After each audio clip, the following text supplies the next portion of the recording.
bersama Pak Reza Andika Pamungkas selaku Trainer of Indonesia Stock Exchange. Selamat pagi Pak Reza. Selamat pagi Mas Jordan, selamat pagi Bapak Ibu sekalian. Oke, silakan Pak Reza, mungkin boleh langsung dimulai aja. Baik, kita mulai ya. Baik, selamat pagi Bapak Ibu sekalian. Assalamualaikum warahmatullahi wabarakatuh. Salam sejahtera untuk kita semua dan salam sehat ya untuk kita semua. Selamat bergabung di kelas sekolah pasar modal pasar yang diselenggarakan oleh Bursa Efek Indonesia bersama Citadana Sekuritas Asia. Perkenalkan, nama saya Reza Andika Pamungkas, saya trainer dari Kantor Perwakilan Jakarta PT Bursa Efek Indonesia. Jadi Kantor Perwakilan Jakarta PT Bursa Efek Indonesia ini menjadi supervisi untuk kegiatan edukasi maupun sosialisasi pasar modal di wilayah Jakarta, Bogor, Depok, dan Bekasi.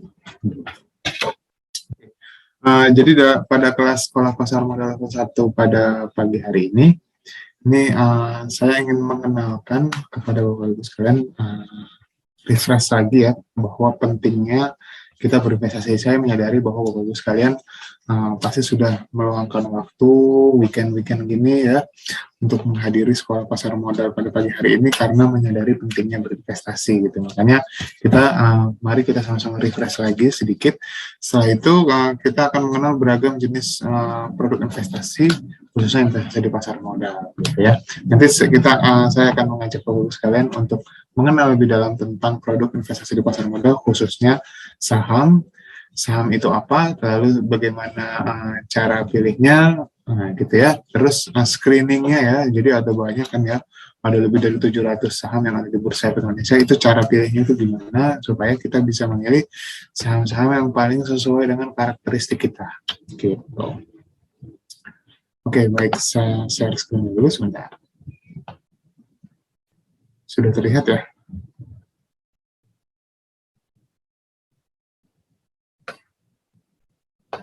Baik, kita langsung mulai aja ya. Ibu sekalian, kalau misalnya mungkin tahun-tahun sebelumnya pasti masih banyak orang yang beranggapan gitu bahwa investasi nanti dulu deh, masih belum terlalu urgent gitu. Tapi sekarang sudah semakin banyak nih orang menyadari bahwa pentingnya berinvestasi. Pandemi kemarin ya banyak menyadarkan kita bahwa ketika terjadi situasi dan kondisi yang tidak kita perkirakan, itulah menjadi alasan kenapa kita perlu yang namanya investasi gitu ya.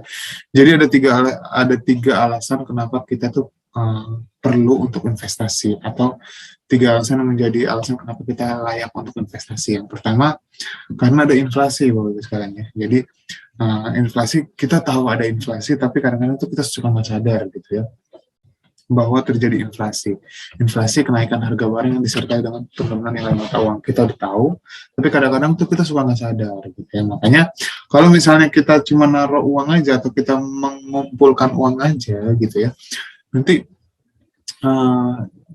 jangankan walaupun misalnya tidak kita kurangi ya, walaupun misalnya kita tidak ambil gitu uangnya ya, tapi pelan-pelan sebenarnya secara nilai itu mengalami pengurangan. Apalagi kalau misalnya kita nabung di bank ya, itu sudah pasti tuh kena potongan-potongan ya, ada potongan biaya administrasi, potongan biaya pajak dan sebagainya gitu ya. Itu kadang-kadang misalnya di bank BUMN tuh sekitar 12.500 per bulan. Terus ada juga yang bank swasta tuh ada yang sampai 17.000 per bulan gitu ya. Jadi boro-boro, bukannya nambah malah berkurang gitu ya.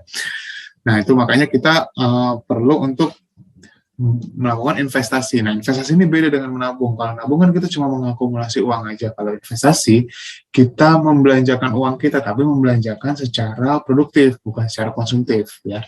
Kayak bukan kita main beli-beli aja, tapi kita betul-betul membeli aset-aset yang produktif, produktif ini di sini berarti ada potensi untuk mengalami kenaikan, gitu ya. Sehingga dari kenaikan nilai terhadap aset-aset kita, yang kalau misalnya kita jual, itu kita bisa imbal hasilnya atau keuntungannya itu bisa untuk mengalahkan inflasi. Ini yang menjadi alasan kenapa kita perlu investasi nih. Ya, bahwa kita beli asetnya itu naik, kenaikannya itu bisa mengalahkan inflasi seperti itu. Lalu yang ketiga, ya pandemi banyak mengajarkan kita ya bahwa pentingnya memulai investasi atau pentingnya punya dana darurat untuk menanggulangi berbagai situasi, khususnya situasi-situasi yang darurat pastinya ya. Seperti itu. Makanya kalau kita sudah terbiasa untuk mengakumulasi uang kita, atau setidaknya perencanaan keuangan kita lebih baik ya. Jadi dengan investasi berarti kita sudah merencanakan keuangan dan merencanakan masa depan dengan lebih baik. Seperti itu. Jadi tujuan utama kenapa kita investasi itu tidak hanya sekedar untuk mendapatkan keuntungan saja gitu ya. Mendapatkan keuntungan itu menjadi tujuan yang lain, tapi tujuan lain dari kita investasi adalah melatih kita supaya kita bisa merencanakan keuangan dengan lebih baik. Seperti itu. Jadi kita sudah membiasakan diri gitu ya, bahwa kita punya nih dari sebagian total pendapatan kita ada yang kita alokasikan untuk misalnya untuk investasi gitu ya. Nah, ini juga bisa kita pakai nih, alokasi dana yang kita sudah kumpulkan setiap bulan itu kita bisa pakai untuk menanggulangi situasi darurat yang akan kita hadapi di kemudian hari, seperti itu ya. Nah, berbicara mengenai imbal hasilnya, maka tim riset Bursa Efek Indonesia sudah hitung-hitungan nih pasca resesi global tahun 2008 sampai dengan tahun ini, kira-kira jika dibandingkan dengan laju inflasi, maka imbal hasil dari produk investasi apa sih yang terjangkau, tapi imbal hasilnya jadi salah satu yang paling tinggi gitu ya. Nah, jadi kalau misalnya kita bandingkan dengan inflasi ya, inflasinya kan rata-rata dari tahun 2008 sampai dengan tahun ini rata-rata itu 4,51%. Nah, kecenderungannya memang sekarang ini nih untuk tahun ini seiring dengan ekonomi yang sudah semakin pulih, maka laju inflasi ini pelan-pelan mengalami kenaikan gitu ya, yang tadinya misalnya di tahun 2020, di tahun 2021 kemarin gitu ya, itu tidak sampai 2%, maka sekarang ini sudah lewat dari 2%, padahal belum sampai akhir tahun gitu ya, sudah lewat dari 2%, seperti itu. Nah, secara rata-rata itu masih 4,51%, seperti itu ya. Oke, jadi ada menjadi alasan kenapa laju inflasi dalam negeri ini mengalami kenaikan ya. Yang pertama karena ya daya beli masyarakat sudah mulai pulih ya, ekonomi sudah mulai bergerak lagi, mobilitas masyarakat juga khususnya di Indonesia ya sudah mulai sudah mulai banyak lagi gitu ya, sudah mulai normal kembali seperti itu ya. Hal ini menyebabkan kalau dari beli masyarakat meningkat, maka kemampuan masyarakat untuk membeli barang-barang juga mengalami kenaikan. Ketika kemampuannya mengalami kenaikan, maka ketersediaan barang ini kalau misalnya tidak mampu dijaga oleh pemerintah, ini maka pelan-pelan pasti harganya akan naik gitu ya. Hukum ekonomi, kalau ketersediaan barang sedikit, pasti kan harganya pelan-pelan akan mengalami kenaikan gitu ya. Nah, makanya nggak heran untuk beberapa kebutuhan pokok kemarin ya, mungkin sampai dengan saat ini gitu ya, itu beberapa kebutuhan pokok tuh mengalami kenaikan. Yang paling gampang tuh kalau misalnya kita lihat tuh harga bahan bakar gitu ya. Harga bahan bakar kayak Pertamax gitu ya, Pertamax maupun kayak Pertamina Dex ya, atau untuk bahan bakar diesel itu gitu ya, itu kan mengalami kenaikan seiring dengan harga minyak dunia yang mengalami kenaikan juga. Terus juga produk-produk turunan dari harga komoditas kayak misalnya kelapa sawit ya, untuk produk turunannya kayak minyak goreng itu kan harganya saat ini jauh lebih tinggi jika dibandingkan dengan ketika pandemi terjadi gitu ya, di tahun 2020 atau di tahun 2021. Seperti itu yang menyebabkan karena harga bahan bakar yang naik, itu pastinya akan berpengaruh terhadap harga-harga yang lainnya. Seperti itu. Ya, terus kita bahas produk investasi yang pertama ya, yang ada di luar pasar modal dulu nih. Kita bahas itu, yaitu emas. Nah, emas nih produk investasi yang paling banyak dikenal oleh masyarakat, makanya liquid atau mudah untuk diperjualbelikan. Bersifat lindung nilai, artinya kalau misalnya orang memilih investasi emas itu karena dianggap yang paling aman gitu ya, dianggapnya seperti itu ya. Nah, karena dianggap paling aman, makanya bersifat lindung nilai. Terus acuannya terhadap harga dunia, jadi harga emas dalam negeri itu mengacu kepada harga dunia. Jadi kalau misalnya harga dunia itu naik, harga emas dalam negeri juga naik mengikuti ya, begitu juga sebaliknya. Dan ini berbanding terbalik nih dengan prospek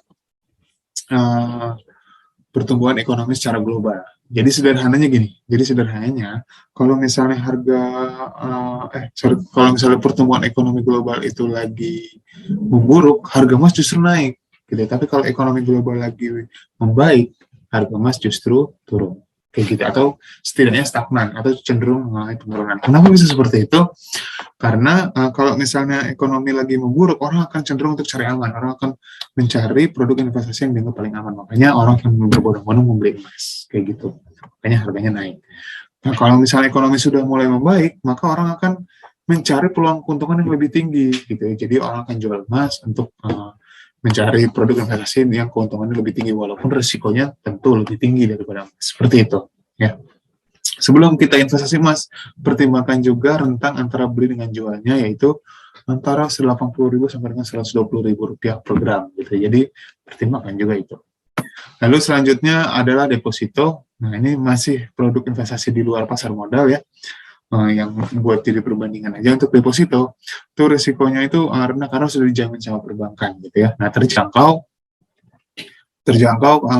karena apalagi sekarang sudah ada kayak tabungan rencana gitu ya, itu kan sebenarnya deposito juga tapi dibuat dengan lebih terjangkau seperti itu ya. Terus juga ada juga kayak bank mengeluarkan produk tabungan yang imbal hasilnya katanya setara dengan deposito, itu sebenarnya deposito juga tapi dibuat dengan tenor yang lebih fleksibel seperti itu. Nah, untuk deposito, sebelum kita investasi di deposito, pertimbangkan juga pajak bunga deposito. Berapa pajaknya? 20% dari total keuntungan. Kayak gitu. Lalu produk investasi yang pertama yang ada di pasar modal gitu ya, yang akan saya bahas yang pertama pagi ini. Yang akan saya bahas pertama itu adalah obligasi atau surat utang.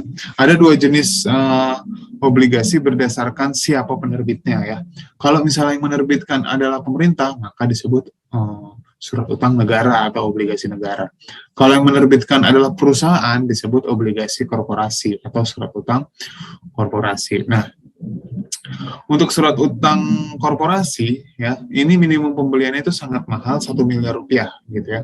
Karena biasanya target dari penerbitan obligasi korporasi ini biasanya diperuntukkan untuk investor institusi. Jadi kalau misalnya kita kayak investor individu gini mau beli, itu memakai acuan harga minimum yang diperuntukkan untuk investor institusi, yaitu 1 miliar rupiah. Seperti itu. Yang lebih terjangkau itu adalah obligasi negara. Jadi ada 4 seri obligasi negara yang bisa kita beli khusus untuk investor retail atau investor individu dengan minimum pembelian itu 1 juta rupiah. Nah, dari 4 seri obligasi negara ini dibagi menjadi 2 nih, berdasarkan tingkat imbal hasilnya. Kalau yang imbal hasilnya itu floating atau mengambang, berdasarkan ketentuan yang dapat berubah sewaktu-waktu sesuai dengan kondisi ekonomi Indonesia, itu adalah obligasi retail Indonesia sama sukuk retail Indonesia, ini yang floating imbal hasilnya. Kalau yang imbal hasilnya itu flat, itu adalah saving bond retail sama sukuk tabungan, itu flat, kayak gitu ya. Nah, minimum pembeliannya itu 1 juta rupiah. Nah, kalau misalnya kita beli baik obligasi negara maupun obligasi korporasi, maka per 3 bulan sekali kita akan mendapatkan imbal hasil berupa kupon. Ya, kuponnya ini dibagikan per 3 bulan sekali. Jadi misalnya hitungannya gini, misalnya suatu penetapan obligasi A nih misalnya, ditetapkan imbal hasil per tahunnya itu misalnya 10%. Maka kalau misalnya kita beli, maka per 3 bulan sekali kita akan mendapatkan imbal hasil berupa 2,5% yang akan dibagikan sampai jatuh tempo. Biasanya jatuh temponya itu berapa kalau obligasi untuk retail itu biasanya 3-5 tahun, kayak gitu ya. Seperti itu. Nah, terus risikonya itu kita bisa melihat dari penerbitan obligasi korporasi itu dilihat dari ratingnya. Jadi ada lembaga yang ditunjuk sama yang ada di pasar modal ya. Ada 3 lembaga pemeringkat efek tuh. Yaitu yang pertama itu ada Payvindo, yang kedua itu ada Fitch Rating Indonesia, yang ketiga itu ada ICRA ya kalau nggak salah ya. Masih ada nggak sih? Kayaknya masih ada ya, ICRA. Gitu ya. Nah itu 3 lembaga ya untuk pemeringkatan penerbitan obligasi korporasi. Nah, kalau misalnya obligasi pemerintah gimana? Kalau untuk obligasi pemerintah, itu kita lihat dari peringkat surat utang suatu negara. Misalnya Indonesia, itu peringkat utangnya seperti apa tuh yang diberikan sama lembaga pemeringkat dunia. Kayak gitu ya. Untuk Indonesia kan saat ini ratingnya kan masih berada di level investment grade atau negara layak investasi. Nah, ini rating ini bisa berubah sewaktu-waktu. Salah satunya misalnya kalau pemerintah itu telat bayar cicilan utang ya, cicilan utangnya. Jadi pemerintah pasti akan menjaga mati-matian supaya jangan sampai telat, apalagi sampai default gitu atau gagal bayar gitu. Jadi katanya sih investasi di obligasi pemerintah itu bisa dibilang adalah investasi yang hampir bebas risiko, seperti itu ya.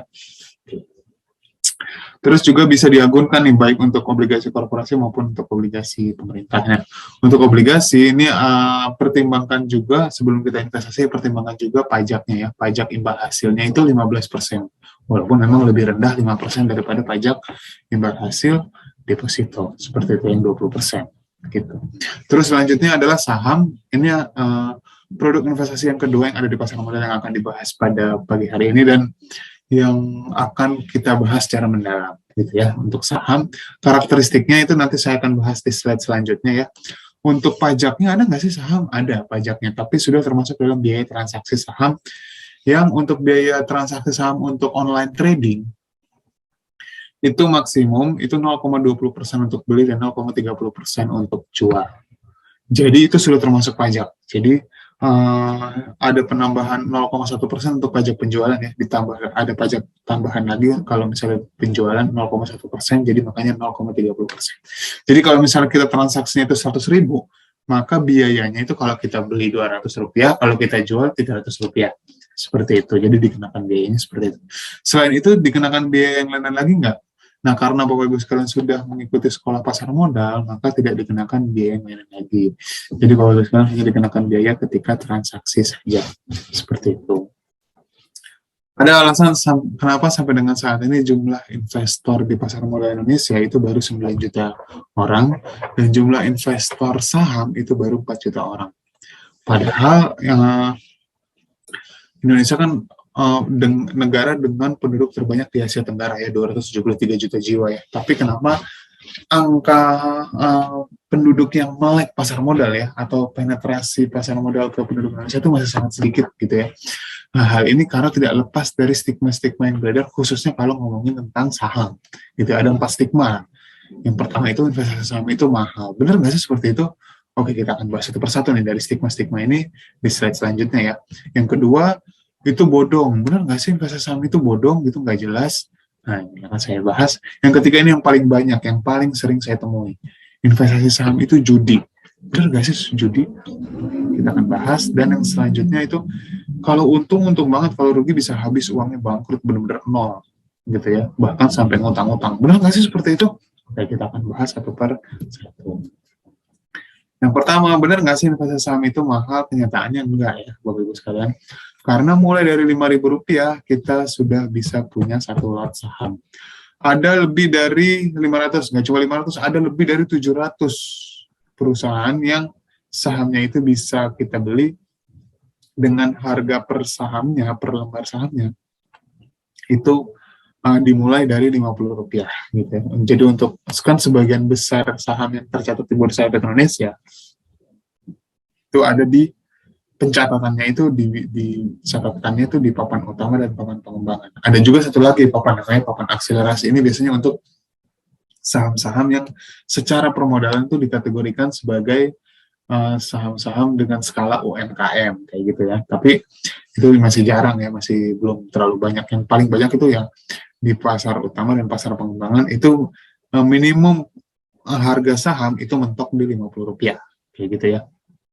Mentok di Rp50. Nah, kelipatan pembelian saham itu satu lot atau 100 saham. Jadi 100 kali 50 berarti Rp5.000. Dengan uang Rp5.000, Bapak Ibu sekalian sudah bisa punya satu lot saham. Kayak gitu ya. Walaupun saya tidak boleh kasih rekomendasi ya, boleh kasih rekomendasi kan nanti ya teman-teman dari Citra dan Sekuritas Asia. Boleh kasih rekomendasi. Tapi walaupun saya tidak bisa kasih rekomendasi, tapi saya menyarankan ya kalau bisa ya Bapak Ibu sekalian jangan beli saham yang harganya Rp50 gitu. Karena kalau yang harganya Rp50 itu betul-betul butuh perbaikan kinerja dari perusahaannya supaya harganya itu meninggalkan level Rp50. Kalau tidak ada perbaikan kinerja, terus ya udah begitu-begitu aja, nah itu risikonya juga besar banget. Kalau misalnya beli di saham yang harganya Rp50, gitu ya Bapak Ibu sekalian. Karena bisa jadi misalnya ini perusahaan ini udah nggak diurusin lagi gitu ya, udah nggak dipeduliin lagi, atau udah kebanyakan utang dan sebagainya, bisa aja nanti digugat pilot dan sebagainya. Jadi harus hati-hati. Jadi sebaiknya memang kita beli saham dari perusahaan-perusahaan yang sehat kayak gitu. Jadi banyak banget perusahaan-perusahaan yang sehat kayak gitu. Terus investasi saham itu bodong, benar nggak sih seperti itu stigmanya? Nah, padahal sebenarnya investasi saham itu aman banget. ada undang-undangnya, diatur Undang-Undang Nomor 8 Tahun 95, diawasi sama OJK atau Otoritas Jasa Keuangan. Bapak Ibu sekalian, membuka rekening di Ciptadana, rekeningnya nanti kan diarahkan sama Ciptadana untuk memilih banknya ya, yang untuk menjadi bank kustodian atau bank tempat penyimpanan dana Bapak Ibu sekalian untuk membeli saham. Jadi bank kustodian itu rekeningnya itu atas nama Bapak Ibu sekalian sendiri, bukan atas nama Ciptadana gitu ya. Nah, jadi Ciptadana atau sekuritas atau jadi sekuritas ya, itu nggak bisa tuh main asal ambil uangnya terus diputar-putar, itu nggak bisa. Jadi hanya boleh ngambil apa yang menjadi haknya berupa fee transaksi ketika Bapak Ibu sekalian bertransaksi, itu baru mereka mengambil haknya gitu ya. Haknya itu fee transaksi. Nanti fee transaksi ini nanti akan dibagi-bagi termasuk untuk ke Bursa Efek Indonesia juga kayak gitu ya. Ke Bursa Efek Indonesia, ke KPI, KSEI gitu ya. Nah, dari Bursa Efek Indonesia itu kebagian 0,01% kayak gitu ya, dari setiap transaksi. KPI 0,01, KSEI 0,01 sama 0,01% lain dalam bentuk PPN. Jadi biaya dasar transaksi saham itu atau levy ya, itu 0,04%. Nanti kemudian dibanding sama sekuritas itu dengan biaya yang lain lagi ya, promosi, biaya operasional dan sebagainya. Itu maksimum ya tadi yang saya bilang ya, 0,20% untuk beli dan 0,30% untuk jual. Jadi nggak bisa tuh main asal ambil-ambil aja gitu ya, karena sudah ada perjanjian yang sangat ketat yang mengatur antara sekuritas dengan bank yang ditunjuk sebagai bank kustodian. Jadi aman banget gitu ya. Nggak perlu khawatir juga misalnya terjadi fraud gitu ya, karena ada LPS di pasar modal gitu ya. Kalau di perbankan kan ada lembaga penjamin simpanan. Kalau di pasar modal ada yang namanya Indonesia Securities Investor Protection Fund. Jadi panjang banget namanya ya, disingkat SIPF. Jadi sudah sangat aman banget gitu. Nanti kalau misalnya sewaktu-waktu terjadi fraud, nggak usah khawatir, nanti uangnya Bapak Ibu sekalian digantiin dengan maksimum klaim itu 200 juta rupiah, seperti itu. Terus tadi stigmanya investasi saham itu judi sama cepat bangkrut. Bener nggak sih seperti itu? Nah, kita bahas judinya dulu ya. Jadi investasi saham itu judi bukan sih? Nah, tergantung bagaimana kita menerapkannya ya. Menerapkan saham. Kalau misalnya kita cuma sekedar ikut-ikutan doang, emang niatnya emang penuh dengan unsur spekulasi, itu baru judi gitu ya. Tapi kalau misalnya kita betul-betul niat untuk investasi, artinya kita kan membeli saham. Membeli saham itu kan artinya membeli perusahaan, karena saham adalah bukti kepemilikan suatu perusahaan gitu ya. Jadi saham adalah bukti kepemilikan suatu perusahaan. Nah, jadi sama seperti kendaraan bermotor ya, kan ada buktinya ya. Buktinya adalah BPKB. Kalau misalnya punya properti, buktinya adalah SHM. Kalau punya punya perusahaan, buktinya adalah saham. Nah, karena kita punya perusahaan, maka kita sebagai pemilik perusahaan, maka kita bisa mendapatkan hak-hak berupa pembagian laba perusahaan, hak bersuara dalam RUPF, dan hak-hak yang lainnya.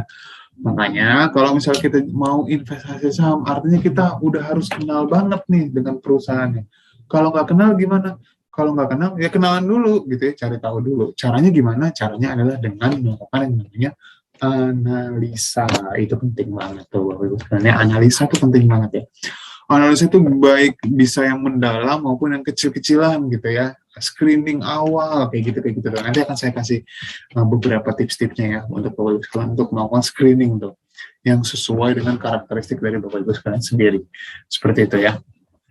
Dari sisi syariah, perdagangan saham di Bursa Efek Indonesia itu sudah memperoleh fatwa halal dari Dewan Syariah Nasional Majelis Ulama Indonesia berupa fatwa halal DSN MUI nomor 80 tahun 2011. Jadi sudah sangat aman banget ya, sudah sesuai dengan prinsip syariah ya, seperti itu ya. Selama ya Bapak sekalian membeli sahamnya pakai uang sendiri, jadi tidak menggunakan fasilitas dana pinjaman yang disediakan oleh sekuritas gitu ya. Terus beli sahamnya ya saham-saham yang masuk ke dalam daftar efek syariah. Jadi ada daftar saham-saham yang diklasifikasikan oleh OJK berdasarkan fatwa DSN MUI. Ini diklasifikasikan oleh OJK ke dalam saham-saham yang berbasis syariah, kayak gitu ya. Jadi ada klasifikasi saham-sahamnya.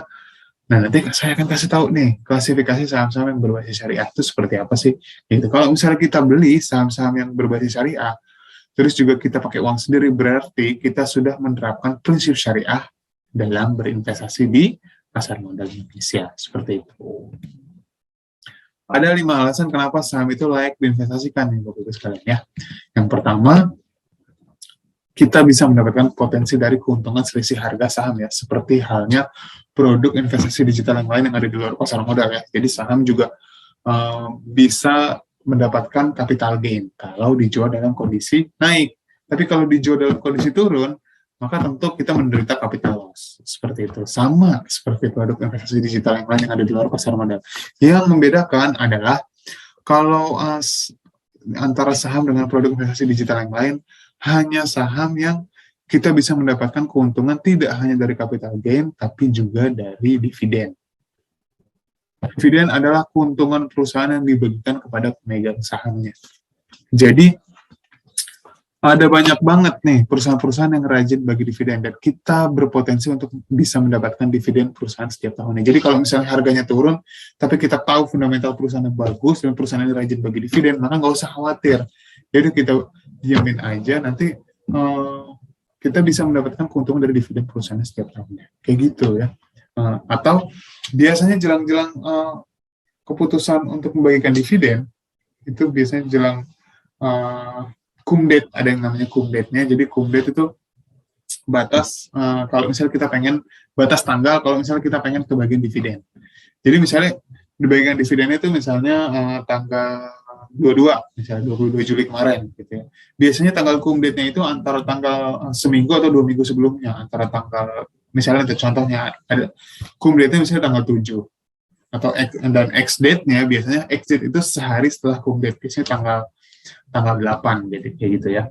Jadi kalau misalnya kita beli saham perusahaan tersebut di tanggal 7, gitu ya, pas tanggal cum date ya, begitu pas tanggal 7, walaupun misalnya di tanggal X date-nya misalnya tanggal 8 kita jual lagi, nanti pas tanggal 22, pas tanggal pembagian dividennya itu kita bisa mendapatkan keuntungan dari dividennya, seperti itu. Tapi biasanya jelang-jelang tanggal cum date itu biasanya harganya itu naik, gitu, karena yang pengen dapat dividen tanpa harus mengoleksi sahamnya selama 1 tahun, itu nggak cuma kita doang, tapi juga banyak juga investor yang seperti itu. Jadi kita tinggal pilih tuh mau dapat capital gain-nya yang lumayan, biasanya agak-agak naik gitu ya, jelang bagian dividen, atau jelang tanggal cum date ya, atau kita bisa mendapatkan dividennya, seperti itu. Nah, dividen ini tidak hanya dibagikan dalam bentuk uang aja, tapi juga bisa dalam bentuk saham, namanya bukan dividen, namanya saham bonus gitu ya. Jadi bisa aja nanti perusahaan itu membagikan saham bonus, tapi nggak jarang sih, nggak rutin gitu ya.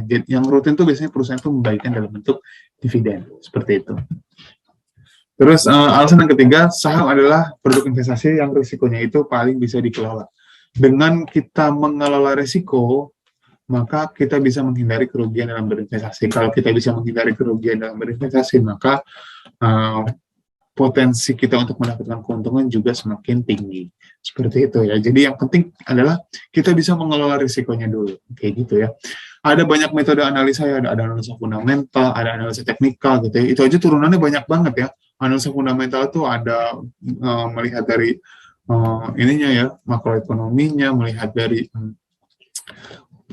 fundamentalnya, per sektornya itu seperti apa gitu. Karena penerapan untuk setiap sektor perusahaan tercatat untuk analisa mana yang paling tepat itu kan kadang beda-beda ya, kadang beda-beda. Kayak misalnya kita mau menerapkan misalnya perusahaan yang porsi utangnya itu paling sedikit, itu kan biasanya fundamentalnya itu baik gitu ya. Tapi ini tidak berlaku kalau misalnya kita terapkan di saham-saham perbankan. Karena kenapa kayak gitu? Karena dalam pencatatan standar akuntansi itu kalau saham-saham bank itu biasanya itu kan dia aset yang sebagian besar aset yang dimiliki itu kan adalah dana simpanan itu ya, nasabahnya gitu ya. Nah, dana simpanan nasabahnya itu tidak diklasifikasikan sebagai aset, tapi diklasifikasikan sebagai utang. Makanya kalau misalnya kita melihat utang saham-saham perbankan itu gede-gede banget, karena dana nasabah itu kan dari diklasifikasikan sebagai utang. Makanya kalau misalnya kita pakai indikator untuk melihat kesehatan saham-saham perbankan itu dari utangnya, itu nggak tepat, kurang tepat gitu ya. Tapi kita lihatnya itu dari sisi yang lain-lain lagi, kayak misalnya dari sisi rasio kredit bermasalahnya, atau misalnya dari margin keuntungan bersihnya atau margin bunga bersihnya, atau net interest margin dan sebagainya gitu ya. Jadi penerapan satu metode analisa di satu sektor itu belum tentu tepat kalau misalnya kita terapkan di sektor yang lain. Jadi setiap sektor punya karakteristik masing-masing. Semakin kita bisa mengelola risikonya, kita tahu gitu ya, maka kita semakin bisa mengelola risikonya, kita bisa menghindari kerugian dalam berinvestasi. Alasan yang keempat, saham kepemilikan itu bisa kita wariskan ke pihak yang kita tunjuk gitu ya. Mau kita tunjuk ke siapa nih? Karena saham adalah bukti kepemilikan suatu perusahaan, makanya kalau misalnya perusahaan itu masih berdiri, ya, kita yakin nih perusahaan ini pasti akan masih berdiri kok sampai tahun-tahun berikutnya gitu ya. Nah ini bisa kita wariskan. Dan dari sisi syariah, karena saham khususnya kalau misalnya saham-saham yang masuk ke dalam daftar efek syariah itu bisa menjadi mas kawin pernikahan, itu sudah bisa gitu ya. Kalau misalnya produk investasi digital yang lain mana bisa gitu ya jadi mas kawin pernikahan, hanya saham yang sudah bisa menjadi mas kawin pernikahan. Makanya bisa menjadi tren tuh di kalangan generasi, sudah menjadi tren ya di kalangan generasi anak muda saat ini, menjadikan saham sebagai mahar pernikahan kayak gitu. Alasan yang kelima, itu saham memiliki kedudukan sah secara hukum dalam perusahaan ya. Dengan menjadi investor saham, maka kita bisa memiliki kedudukan yang sah secara hukum sesuai dengan porsi kepemilikan dan hak yang kita dapatkan. Investasi saham itu sudah sesuai dengan era normal baru saat ini ya, karena terpercaya, penjualnya jelas ya, nggak ada satupun yang ditutupi, berkualitas produknya juga bagus-bagus. Terus selama jam perdagangan buka ya, kita bisa beli saham-saham yang ada di Bursa Efek Indonesia gitu. Jam perdagangan itu buka dari jam 9 sampai dengan jam 3 sore selama pandemi COVID-19 gitu ya. Sampai dengan saat ini sih belum dikembalikan lagi. Jadi ada beberapa perubahan yang nanti saya akan kasih tahu di slide selanjutnya ya. Beberapa perubahan kebijakan yang kami berlakukan, yang Bursa Efek Indonesia berlakukan ya, ketika pandemi COVID-19 untuk menciptakan rasa aman dan nyaman investor dalam berinvestasi di pasar modal Indonesia. Gitu ya. Jadi investasi saham itu produknya bagus-bagus banget gitu ya. Maksudnya jangan-jangan selama ini kita sering beli produknya tapi kita nggak tahu kalau ternyata perusahaannya juga kita bisa beli kayak gitu ya. Dan kapan lagi nih bisa beli barang-barang yang bagus ya dengan harga yang semakin lama saat ini sudah semakin terjangkau. Apalagi banyak perusahaan-perusahaan yang melakukan aksi korporasi namanya stock split. Apa sih stock split itu? Nanti kan saya bahas tuh di slide selanjutnya. Seperti itu. Perannya Bursa Efek Indonesia itu ibarat mall.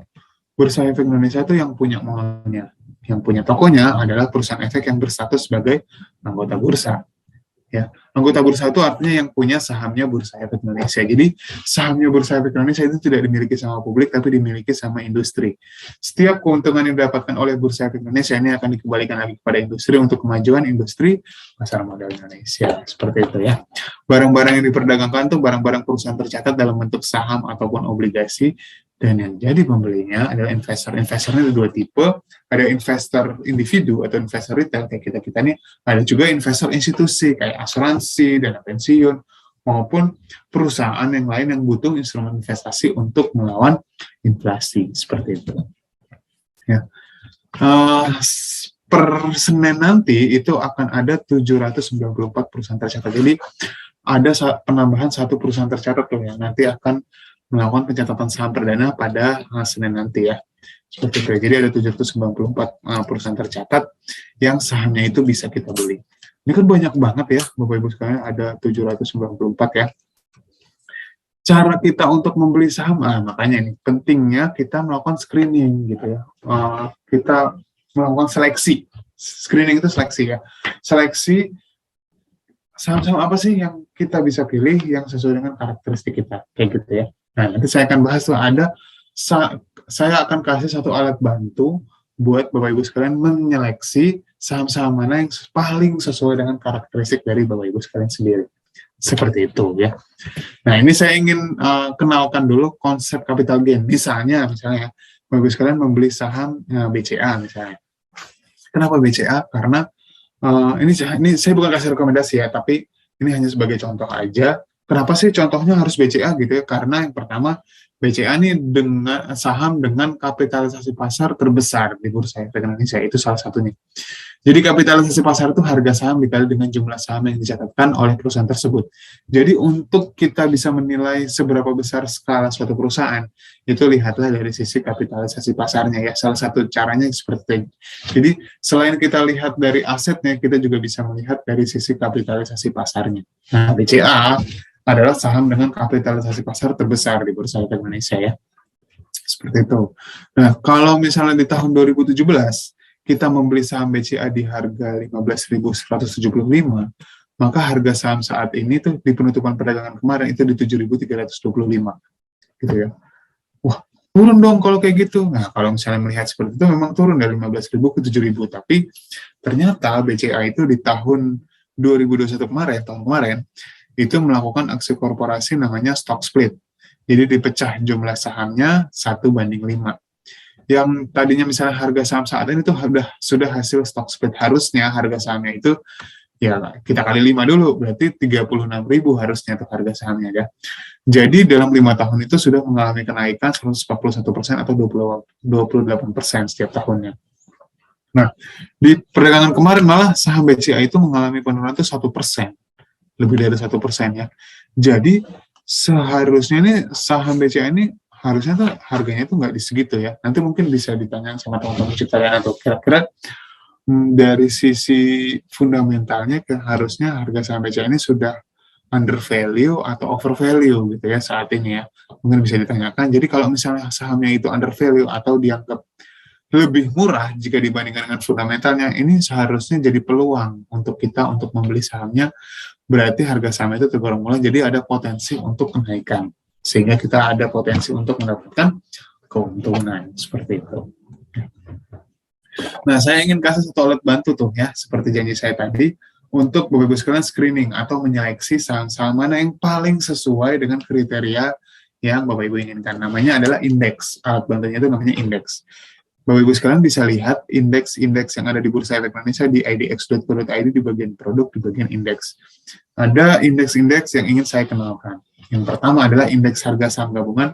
Isinya adalah seluruh saham-saham yang ada di Bursa Efek Indonesia. 794 perusahaan tercatat itu semuanya ada di indeks harga saham gabungan.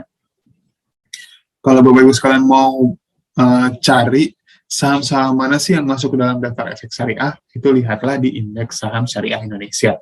Jadi ISSI itu konstituennya atau saham-saham yang berada di dalamnya itu mengacu kepada daftar efek syariahnya OJK. Jadi kalau misalnya mau lihat saham-saham mana saja yang masuk dalam daftar efek syariahnya OJK, itu lihat aja paling gampangnya di indeks ISSI. Nah, terus kalau misalnya saham-saham yang paling sering ditransaksikan oleh investor, yang paling liquid, yang dibilangnya saham-saham blue chip, itu adalah indeks saham yang masuk ke indeks LQ45. Isinya adalah saham-saham dengan kapitalisasi pasar besar, paling sering ditransaksikan oleh investor, dan fundamentalnya juga baik. Seperti itu. Terus saham-saham syariah terpilih, Bapak Ibu sekalian bisa lihat di Jakarta Islamic Index. Isinya 30 saham-saham syariah terpilih yang kapitalisasi pasarnya besar dan likuiditasnya juga baik. Terus saham-saham dengan pertumbuhan paling tinggi itu lihatlah di indeks IDX Growth 30. Yang dari sisi pendapatan dan laba bersihnya itu secara persentase yang paling tinggi dalam beberapa tahun terakhir, khususnya dalam 3 tahun terakhir, seperti itu ya, yang mengalami pertumbuhan pendapatan dan laba bersih yang paling tinggi, gitu ya. Growth atau pertumbuhannya paling tinggi. Terus saham-saham yang rajin bagi dividen, Bapak Ibu sekalian bisa pilih di indeks IDX IDIF 20. Isinya ada 20 saham-saham yang yield atau keuntungan dividennya itu paling tinggi jika dibandingkan dengan harga sahamnya, dan selalu membagikan dividen dalam 3 tahun terakhir, 20 saham-saham. Nah, yang paling baru adalah indeks ESG Leaders 20. Isinya adalah 20 saham-saham yang kapitalisasi pasarnya tinggi, paling sering ditransaksikan oleh investor, dan dari sisi ESG-nya itu yang paling baik. ESG itu apa sih? Environment, Social, dan Governance. Jadi dari sisi lingkungan atau environment-nya itu tidak melanggar atau tidak terlibat dalam isu-isu negatif yang terkait sama lingkungan. Terus dari sisi sosialnya juga baik, artinya tidak ada isu-isu negatif yang terkait sama sosial, kayak misalnya misalnya pelecehan dan sebagainya kayak gitu ya, hal-hal yang terkait dengan sosial ya, kayak gitu baik. Terus dari sisi governance atau tata kelolanya juga baik gitu. Jadi secara berkala perusahaan-perusahaan yang masuk ke indeks ESG Leaders 20 ini wajib memberikan pelaporan dari sisi ESG-nya gitu. Jadi dibilangnya ini saham-saham yang baik secara lingkungan dan baik juga secara tata kelola seperti itu, dan baik juga secara sosial kayak gitu ya. Jadi ini yang paling ngetrend saat ini ya, jadi yang paling jadi indikator bahwa inilah perusahaan-perusahaan yang masa depan ya, lihatnya dari sisi ESG leaders-nya, dari sisi ESG-nya ya. Ini indeks yang masuk ke ESG leaders. Saham-saham yang masuk ke indeks ESG leaders seperti itu. Ya.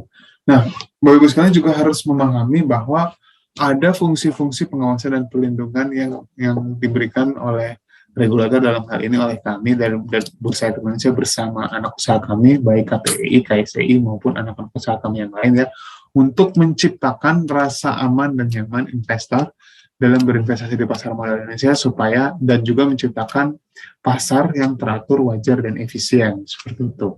Ya. Jadi ini fungsi-fungsi pengawasan yang perlu Bapak Ibu sekalian ketahui. Yang pertama tuh ada auto rejection ya, auto rejection bawah dan auto rejection atas.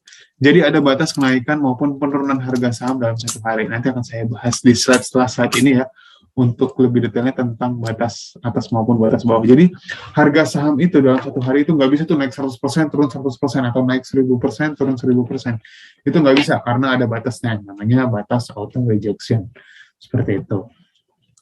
Terus juga ada unusual market activity atau bagus sekali, ini perlu tahu nih bahwa ada harga saham-saham yang harganya itu bergerak tidak sesuai dengan fundamentalnya, namanya unusual market activity atau pergerakan harga sahamnya itu terindikasi tidak wajar. Nah, nanti kami akan informasikan tuh, kami berikan pengumumannya ya. Nah, kalau misalnya bagus sekali mau tahu, silahkan scan tuh kayak QR code-nya itu ya.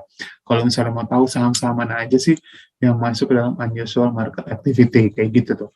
Ya, jadi justru kalau saham-saham yang seperti ini itu karena pergerakan sahamnya itu tidak sesuai dengan fundamentalnya, justru sebaiknya harus dihindari gitu ya. Karena bisa saja nanti oleh Bursa Efek Indonesia ini akan dilakukan penghentian sementara perdagangan saham tersebut dalam rangka misalnya cooling down kayak gitu ya. Jadi untuk investor mempertimbangkan lagi keputusannya dalam berinvestasi atas saham tersebut kayak gitu. Terus juga ada untuk terkait sama penghentian perdagangan itu ada kalau misalnya IHSG itu turun 5% dalam satu hari, itu bisa dihentikan dulu selama 30 menit. Kalau masih turun lagi, dihentikan lagi selama 30 menit. Kalau masih lanjut lagi, dihentikan selama 15%. Kalau masih turun lagi 15%, maka dihentikan di hari tersebut. Besok baru dimulai kembali. Seperti itu. Tapi karena ada beberapa perubahan-perubahan yang kalian berlakukan selama pandemi, maka nanti akan saya kasih tahu tuh lebih detail ya terkait perubahan-perubahan apa saja seperti itu ya. Tidak hanya pasarnya yang dihentikan, bisa jadi Bursa Efek Indonesia menghentikan perdagangan saham secara spesifik satu saham gitu ya.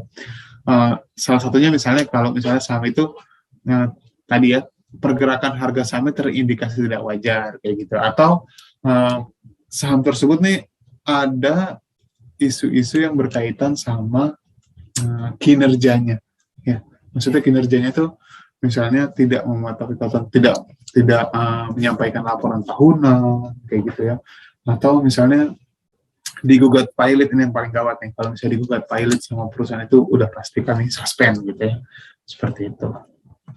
Terus ada juga Bapak Ibu sekalian harus paham bahwa ada acuan kepemilikan sekuritas ya, jadi kita bisa memonitor portofolio kita. Misalnya Bapak sekalian punya saham di mana aja, punya akun online trading di perusahaan efek mana aja gitu ya, atau punya reksadana di mana aja gitu ya.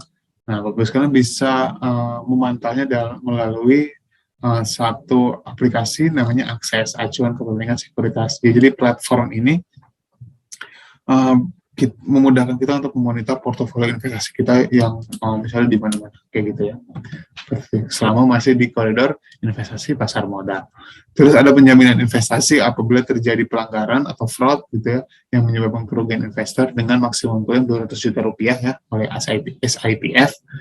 Terus ada juga notasi khusus nih yang perlu Bapak Ibu sekalian ketahui itu. Notasi khusus adalah keterbukaan informasi yang diberikan oleh Bursa Efek Indonesia terkait sama situasi negatif suatu perusahaan gitu ya. Jadi supaya bisa menjadi landasan keputusan kita nih dalam berinvestasi nih. Misalnya perusahaan-perusahaan ini ada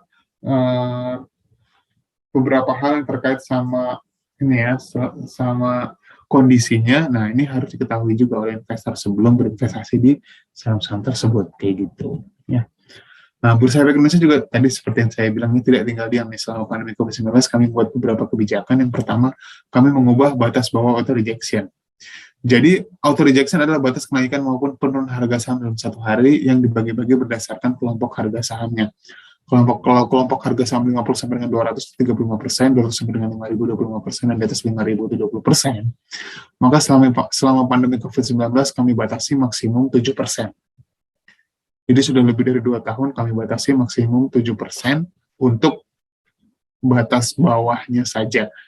Jadi batas atasnya atau kenaikannya itu tetap 35, 25, dan 20, tapi batas penurunannya itu hanya 7% aja. Dan ini juga berlaku tak terkecuali untuk saham yang baru pertama kali dicatatkan di Bursa Efek Indonesia, yang sebelumnya itu 2 kali, sekarang hanya 1 kali. Jadi diberlakukan sama seperti saham-saham yang lainnya. Terus yang kedua, kami menghentikan sementara perdagangan saham ketika indeks harga saham gabungan itu mengalami penurunan di level-level ini, 5%, 10%, dan 15%. Tapi karena kami sudah mengubah batas bawah auto rejection itu maksimum 7%, maka maksimum persentase penurunan IHSG dalam satu hari itu maksimum 7% aja. Seperti itu. Terus yang ketiga, kami juga mengubah jam perdagangan, kami percepat selama 1,5 jam. Untuk sesi pertama kami percepat selama 1,5 jam, dan untuk sesi kedua kami mempercepat selama 1 jam. Seperti itu, selama pandemi COVID-19. Sampai kapan? Kami selalu melakukan evaluasi secara berkala. Nanti kalau misalnya kami akan mengubah kembali, itu nggak langsung dadakan kok, tapi kami informasikan dari jauh-jauh hari. Seperti itu. Nah, sebelum Bapak Ibu sekalian memulai investasi atau perjalanan investasinya di pasar modal Indonesia, perlu kita belajar dari kesalahan-kesalahan yang dilakukan oleh investor-investor yang baru pertama kali terjun ke dunia pasar modal. Ini adalah beberapa kesalahan-kesalahan ini ya. Yang pertama itu tidak bisa membedakan antara trading dengan investasi. Nah, jadi Bapak Ibu sekalian, trading itu adalah pola transaksinya jangka pendek. Kalau investasi itu pola transaksinya itu jangka panjang. Makanya kalau seseorang yang melakukan trading itu dibilangnya trader, kalau seseorang yang melakukan investasi itu dibilangnya investor, kayak gitu ya. Nah, ini punya pendekatan yang berbeda nih, punya analisa yang dipakai juga berbeda, kayak gitu ya, antara seorang trader dengan seorang investor, kayak gitu ya. Jadi kita nggak bisa tuh, misalnya niat awalnya itu pengen jadi investor, jangan sampai kita malah jadi seorang trader gitu ya, karena misalnya melihat harga saham itu turun lalu tiba-tiba panik, terus akhirnya kita jual, terus begitu naik lagi kita beli, malah jadi seperti seorang trader. Atau jangan sampai kita niat awalnya itu pengen jadi trader, tapi kita tidak mengetahui karakteristik kita tuh seperti apa, akhirnya kita malah jadi nyangkut gitu ya, malah jadi investasinya itu ya akhirnya nggak jadinya kita nggak bisa jual gitu ya. Mau kita jual sayang udah turun, tapi kalau misalnya nggak jual ya kita nggak bisa bertransaksi lagi gitu ya, karena banyak dana kita yang teralokasi di saham tersebut yang harganya itu mengalami penurunan kayak gitu ya. Jadi sebelum kita mengenal kita tuh tipe trader atau kita tuh tipe investor, kita tuh harus tahu tuh karakteristik kita tuh seperti apa sih, profil risiko kita itu seperti apa. Kalau misalnya Bapak Ibu sekalian profil risikonya adalah orang yang punya banyak waktu, terus seorang risk taker sejati, jadi tidak masalah untuk memperoleh kerugian, yang penting keuntungan itu maksimal, gitu ya.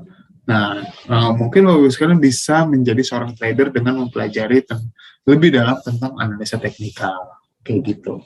Tapi kalau misalnya profil risiko kita ini adalah seseorang yang sudah sibuk, artinya kita udah punya banyak waktu ya untuk mantengin harga saham. Terus juga profil risiko kita tuh nggak mau rugi banyak-banyak, yang penting keuntungan itu konsisten, nggak apa-apa sedikit juga, berarti kita tuh tipe investor gitu ya. Artinya kita belajarnya itu investasinya itu jangka panjang, dan terus kita transaksinya itu secara jangka panjang juga, jadi akumulasi secara berkala, atau yang paling gampangnya ya nabung saham kayak gitu ya. Jadi kita investasi saham seperti halnya menabung. Kalau kita masih belum tahu, saya masih belum tahu nih Pak, saya profil risikonya seperti apa, oke, mulailah dengan nabung saham dulu kayak gitu, itu paling gampang gitu. Jadi mulai dengan nabung saham dulu sambil kita mengenal saham-saham apa saja yang kita pilih gitu. Jadi kita pilih dulu tuh misalnya satu dulu sambil kita mempelajari dulu gitu ya. Jadi pelan-pelan kita cari tahu dan sebagainya kayak gitu ya. Nah, penting juga untuk kita diversifikasi. Jadi kita alokasikan tidak hanya di satu aset, tapi di beberapa aset. Jadi nasihat orang terkaya di dunia yang sumber kekayaannya mayoritas berasal dari investasi saham, namanya Warren Buffett, itu bilang katanya investasi itu seperti halnya kita punya telur yang untuk kita tempatkan. Jadi don't put your egg in one basket. Jangan pernah taruh semua telur kita dalam satu keranjang, karena kalau misalnya keranjangnya jatuh, telurnya pecah semua kayak gitu ya. Jadi sebaiknya kita melakukan diversifikasi. Jadi kita pilih berbagai instrumen investasi yang memudahkan kita juga nih untuk memantaunya. Jadi nggak pusing, nggak jelimet gitu ya. Jadi mungkin kita bisa pilih maksimum 3 sampai 5 deh. 5 itu udah paling maksimum gitu ya. Yang penting kita gampang untuk memantaunya. Ya. Kalau misalnya saya pengen punya banyak gimana? Ya paling gampang ya udah beli aja misalnya 3 saham 2 reksadana kayak gitu ya, atau 3 saham 2 ETF kayak gitu. Itu kan jadi betul-betul diversifikasi banget kayak gitu ya. Jadi nggak pusing buat kita. Terus jangan FOMO ya, ikut-ikutan aja ya, ikut-ikutan orang-orang beli saham ini saya ikut-ikutan. Nah, terus tapi kita nggak tahu ternyata fundamental itu seperti apa. Jangan kayak gitu ya. Tapi betul-betul kita paham tentang fundamental perusahaan tersebut. Terus perbanyak juga literatur kita, pengetahuan kita dengan membaca informasi seputar dunia investasi gitu ya, baik yang ada di buku-buku maupun yang ada di media sosial dan sebagainya gitu ya, yang ada di internet. Terus jangan juga coba untuk mengalahkan pasar tanpa dibekali sama ilmu yang betul-betul kita kuasai kayak gitu ya. Jadi misalnya gini, mencoba mengalahkan pasar itu seperti apa sih? Misalnya gini, misalnya IHSG hari ini nih lagi naik 1%. Oh, kalau gitu saya beli saham-saham yang kenaikannya lebih dari 1% gitu ya. Atau kita beli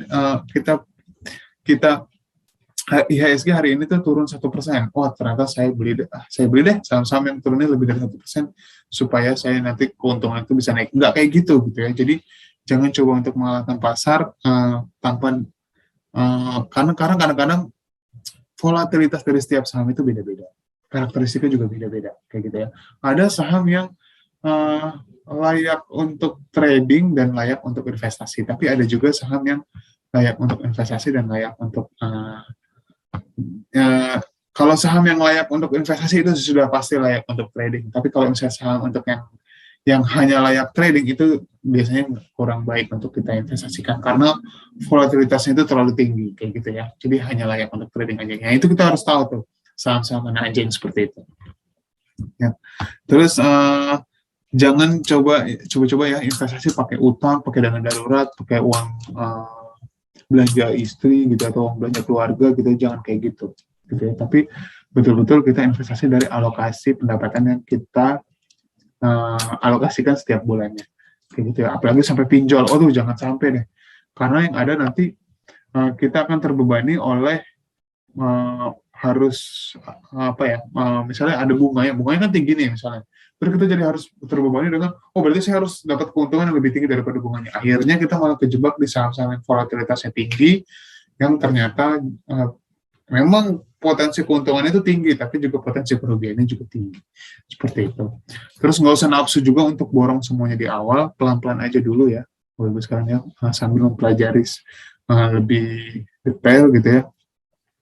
Terus juga jangan langsung nafsu untuk borong semuanya ya. Nah, sebaiknya memang paling gampang nabung saham dulu deh, itu yang paling gampang kayak gitu ya. Nanti mungkin bisa minta rekomendasi dari Ciptadana ya untuk saham-saham yang layak untuk kita investasikan dalam jangka panjang atau nabung saham kayak gitu ya.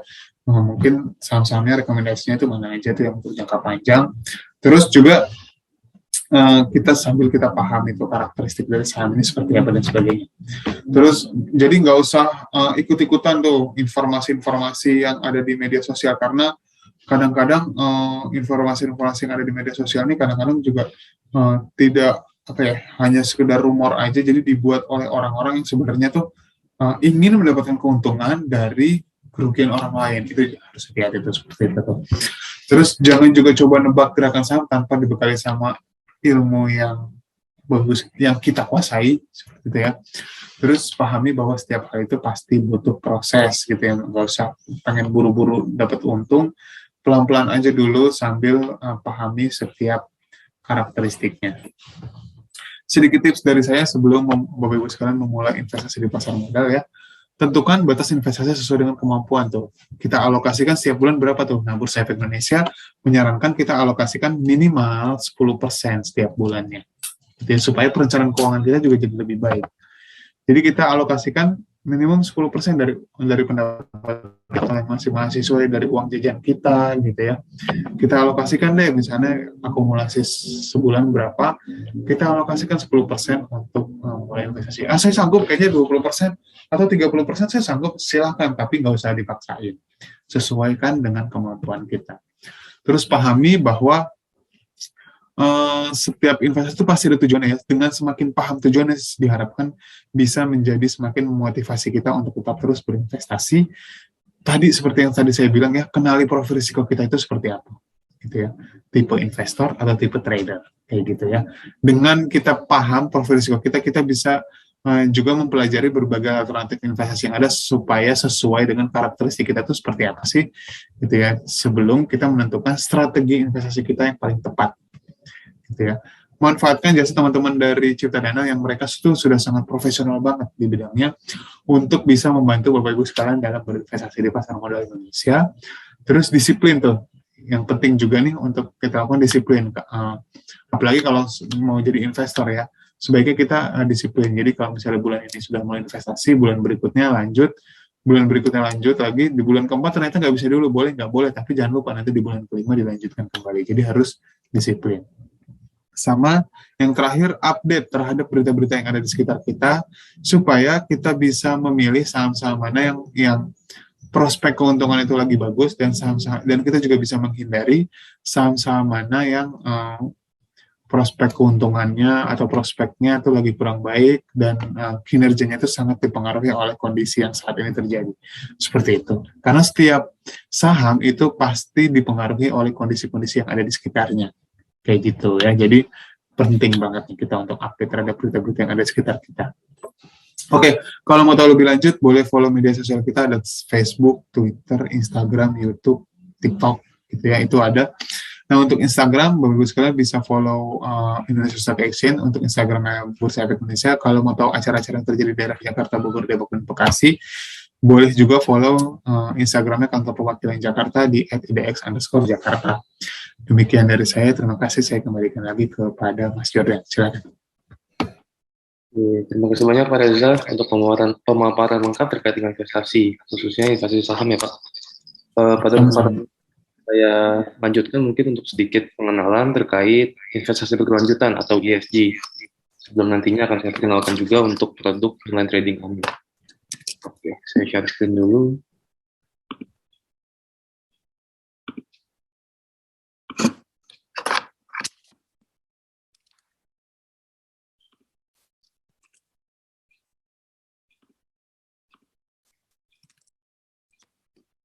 Oke, baik. Jadi apa itu investasi berkelanjutan atau ESG? Investasi berkelanjutan adalah investasi yang dilakukan dengan mempertimbangkan aspek lingkungan, sosial, dan juga tata kelola perusahaan. Yang mana dalam kata lain adalah environmental, social, dan governance atau ESG. Sebagian contoh dari faktor-faktor terkait environmental adalah pengelolaan emisi karbon, lalu konversi energi, pencegahan polusi, dan lain sebagainya. Sebagian contoh dari faktor terkait sosial meliputi kesetaraan gender, perlakuan adil terhadap karyawan, lalu kelayakan bekerja untuk karyawan, memberlakukan kebijakan-kebijakan yang menguntungkan komunitas, dan lain-lain. Sedangkan untuk contoh dari faktor governance adalah independensi dari dewan dan komisaris, lalu manajemen yang adil dan transparan, dan lain sebagainya. Berikut tren investasi ESG yang sejauh ini sudah dipraktikkan oleh sejumlah negara. Kita bisa lihat bahwa kebanyakan negara-negara seperti US atau negara-negara Eropa sudah mulai untuk terus menambah porsi investasi ESG mereka. Dan kalau kita lihat di Indonesia sendiri, juga total dana kelolaan ESG kita sudah berlipat ganda dari yang sebelumnya hanya 42,2 miliar pada tahun 2016, hingga di tahun 2021 sudah mencapai 3,4 triliun. Jadi kita bisa lihat juga bahwa ESG adalah satu faktor yang sangat penting di dunia investasi saat ini. Lalu saya ingin membahas juga untuk berbagai strategi menerapkan ESG yang diantaranya ada exclusionary, yang biasa juga disebut sebagai negative screening, yang mana strategi ini mengeksklud perusahaan yang bisnisnya dianggap berdampak negatif terhadap lingkungan atau juga sosial, yang mana bisnis-bisnis yang dieksklud biasanya misalnya adalah rokok dan juga batu bara. Lalu setelah itu ada strategi best in class atau positive screening. Strategi ini menilai perusahaan berdasarkan faktor ESG, dan investor hanya berinvestasi pada perusahaan yang nilai ESG-nya tinggi. Nah, yang membedakan positive screening ini dengan strategi sebelumnya yaitu negative screening adalah strategi positive screening ini investor tidak harus sepenuhnya menjauhi perusahaan seperti rokok dan batubara misalnya, namun masih bisa berinvestasi di perusahaan rokok dan batubara selama ESG score dari perusahaan itu tinggi gitu. Lalu setelah itu ada strategi ESG integration, yang mana merupakan strategi yang berkembang paling besar belakangan ini. Untuk strategi ESG integration, manajer investasi melakukan analisa aspek-aspek ESG suatu perusahaan dan melakukan penyesuaian seperti menurunkan target PE atau juga menaikkan risk premium. Lalu ada sustainability team investment yang berfokus pada perusahaan dengan tema khusus terkait ESG, di mana strategi ini menargetkan keuntungan finansial namun juga mengharapkan adanya dampak sosial atau lingkungan yang baik. Misalnya perusahaan-perusahaan renewable energy yang diharapkan berdampak pada penurunan polusi dan juga emisi gas rumah kaca. Setelah itu ada strategi green bond, yang mana adalah investasi dalam bentuk utang yang diberikan pada perusahaan atau proyek yang mendukung agenda-agenda hijau atau juga bertema environmental, misalnya pada perusahaan kendaraan listrik, konservasi energi, atau juga bangunan hijau. Lalu ada strategi impact investment, yang mirip juga seperti green bond sebetulnya, namun dalam bentuk saham. Misalnya investasi pada perusahaan mengelola air limbah atau perusahaan yang menargetkan kesetaraan gender gitu. Dengan strategi impact investment, perusahaan tersebut harus menyatakan secara spesifik berapa besar limbah yang akan diolah misalnya. Jadi untuk di impact investment ini harus ada detail yang jelas. Lalu yang terakhir ada stewardship and engagement, yang mana adalah inisiatif yang dilakukan manajer investasi dalam mengawasi dan mengarahkan manajemen perusahaan untuk melindungi hak investor pada perusahaan tersebut. Dalam konteks ESG, engagement yang dilakukan berfokus pada aspek-aspek lingkungan, sosial, dan juga governance. Lalu untuk indeks ESG sendiri juga sudah ada di market kita. Yang pertama adalah, mohon maaf sebentar.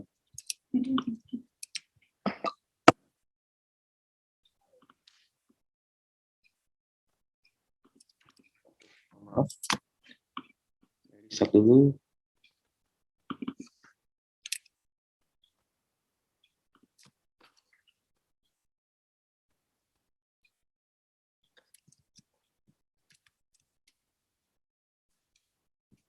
Sorry sebentar ya.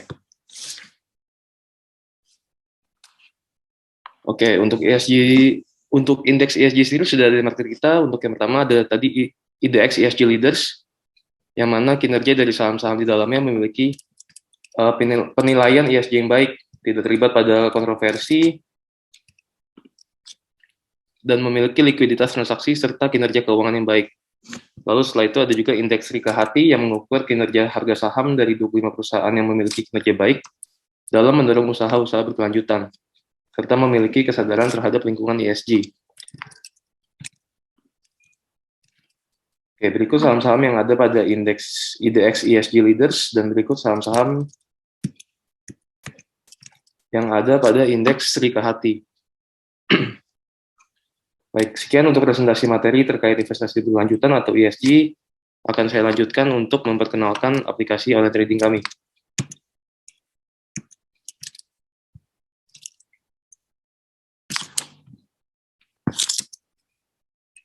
Oke, sekilas background dari Ciptadana. Ciptadana pertama kali didirikan oleh Ibu Iren Hambali dan Ibu Catherine Hambali pada tahun 1990. Dan Ciptadana telah membangun sebuah perusahaan yang berperan dalam pasar modal dan telah mendapatkan rating sebagai salah satu dari 10 perusahaan sekuritas terbaik di Indonesia. Kami juga menyediakan kebutuhan investasi baik dari customer individu maupun juga institusi. Sedikit info untuk tim dari Blue Chip Ciptadana yang merupakan produk online trading dari Ciptadana Sekuritas Asia. Oke, untuk Blue Chip Ciptadana sendiri dipimpin oleh Ibu Sabrina dan Pak Troy sebagai Head of Online Trading dan juga Head of Product. Lalu ada Johannes, Gavin, dan saya sendiri sebagai Retail Marketing. Lalu ada Brian di posisi Digital Marketing, lalu ada Inta dan Malik yang berperan sebagai Help Desk kami. Oke, mungkin langsung saya mulai saja untuk pengenalan aplikasi online trading kami yang kita namai Blue Chip Ciptadana. Nah, jadi kenapa sih kita namai aplikasi kami Blue Chip? Mungkin kalau Bapak Ibu sudah pernah dengar, Blue Chip adalah istilah yang dipakai untuk mendeskripsikan saham-saham dengan kondisi keuangan prima dan stabil, serta juga perusahaan-perusahaan yang memiliki kinerja dan reputasi yang baik. Dan Blue sendiri sebetulnya dapat diartikan sebagai trust, loyalty, dan logic. Sedangkan chip kami ambil dari nama perusahaan kami, Ciptadana, maka kami menamakan aplikasi kami Blue Chip agar lebih mudah diingat oleh Bapak Ibu sekalian. Dan juga menggambarkan bahwa kami adalah sekuritas yang terpercaya dan memiliki track record yang baik. Untuk Bapak Ibu sekalian bisa mendownload aplikasi desktop dan mobile kami melalui link ciptadana.com/bluechip. Dan untuk aplikasi mobile kami juga bisa di-download melalui App Store atau juga Google Play Store dengan nama Blue Chip Ciptadana. Lalu untuk pendaftaran, saat ini kita memperlakukan full online registration untuk nasabah BCA, dan proses pendaftaran sangat simpel sekali, di mana Bapak Ibu bisa langsung klik register melalui aplikasi mobile kami, lalu Bapak Ibu akan langsung didirect ke form registration kami. Untuk proses pengaktifan akun pun hanya akan memakan waktu sekitar 2-5 hari. Oke, untuk Blue Chip sendiri dapat diakses melalui mobile app atau desktop seperti di gambar ini. Dan berikut contoh dari aplikasi mobile kami. Oke, untuk fitur yang Blue Chip miliki yang berbeda dari aplikasi sekuritas lain adalah kami memiliki fitur Pick of the Day, di mana Bapak Ibu akan kami update mengenai saham-saham yang menjadi pilihan dari analis kami setiap harinya. Lalu Bapak Ibu juga bisa langsung cek untuk analisa saham-saham tersebut melalui app kami atau juga melalui desktop app kami. Kami juga memiliki fitur Chiptionary, di mana Bapak Ibu investor pemula bisa mencari tahu arti-arti dari terminologi yang sering dipakai dalam capital market. Jadi kalau ada istilah-istilah yang tidak dimengerti, bisa langsung ke section Chiptionary kita. Dan Bapak Ibu bisa klik untuk lihat arti dari kata-kata tersebut juga. Jadi istilahnya Chiptionary ini adalah seperti kamus bagi investor pemula gitu. Lalu kami juga punya fitur stock screener, di mana nanti Bapak Ibu bisa memfilter saham-saham berdasarkan sektor dan juga bisa memfilter saham-saham mana yang memiliki fundamental yang baik atau juga mungkin menarik secara teknikal. Lalu selain itu kami juga rutin memberikan daily technical update setiap harinya, dan juga kami selalu mencantumkan research terbaru dari analis kami di dalam aplikasi kami. Selain itu, nantinya Bapak Ibu yang sudah membuka akun akan juga kami masukkan ke grup WhatsApp, di mana nanti Bapak Ibu bisa langsung bertanya dan berinteraksi langsung dengan tim kami. Nah, untuk competitive advantage dari Blue Chip sendiri adalah Blue Chip memiliki fee yang rendah, di mana kita hanya memperlakukan 0,15% untuk buy dan juga 0,25% untuk sell. Lalu kami juga memiliki proses registrasi yang sangat cepat dibandingkan sekuritas lainnya. Dan mobile app kami pun sangat stabil, maka bisa dipakai di mana saja, dan Bapak Ibu bisa trading kapanpun dan dimanapun menggunakan app kami.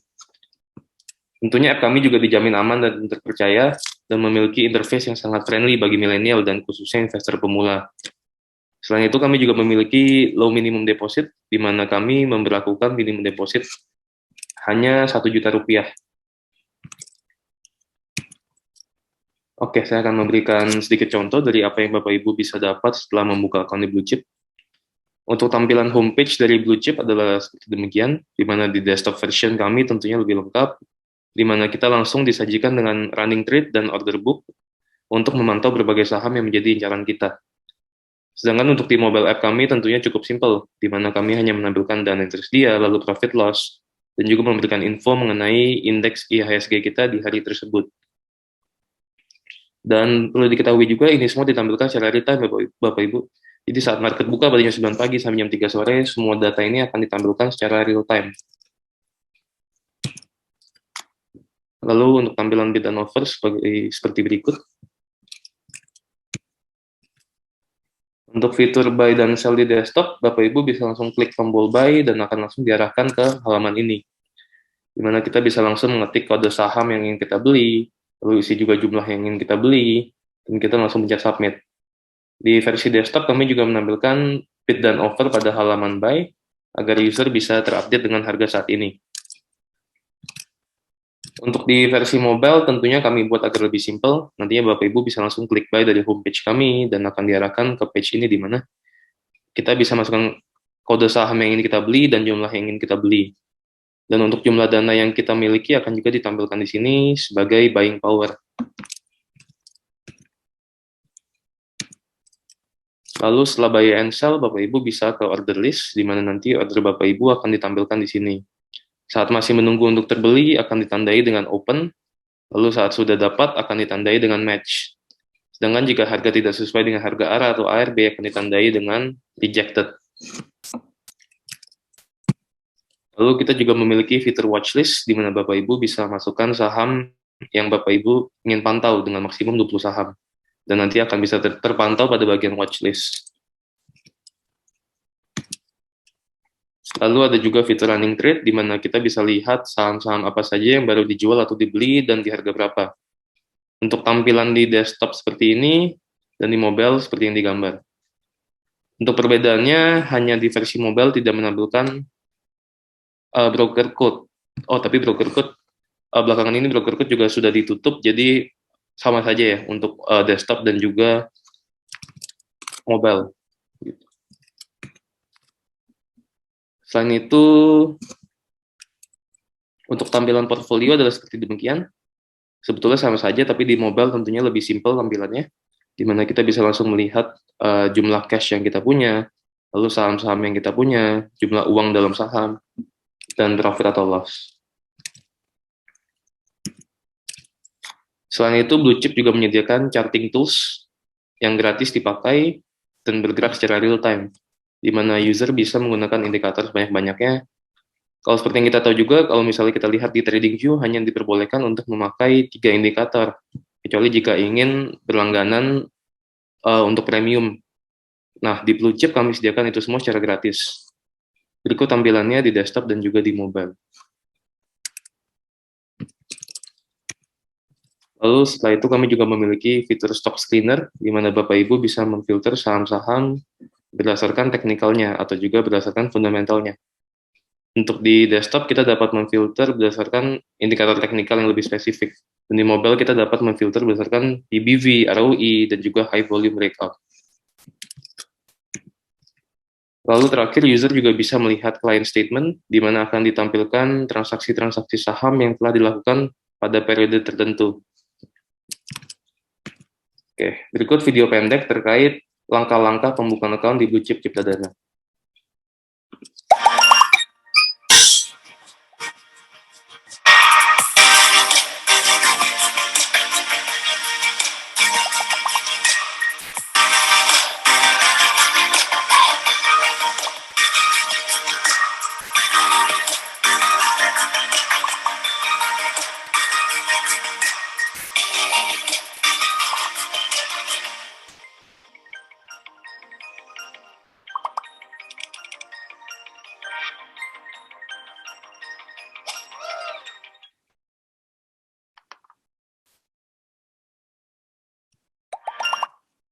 Oke, baik. Mungkin itu saja untuk pengenalan online trading dari saya.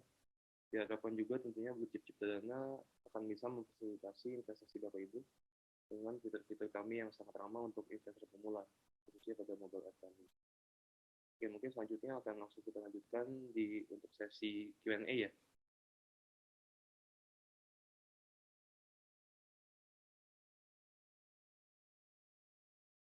Oke, bagi Bapak Ibu yang ingin bertanya, boleh langsung mengajukan pertanyaan di kolom Q&A kami. Nantinya juga kami akan memberikan giveaway untuk Bapak Ibu yang beruntung.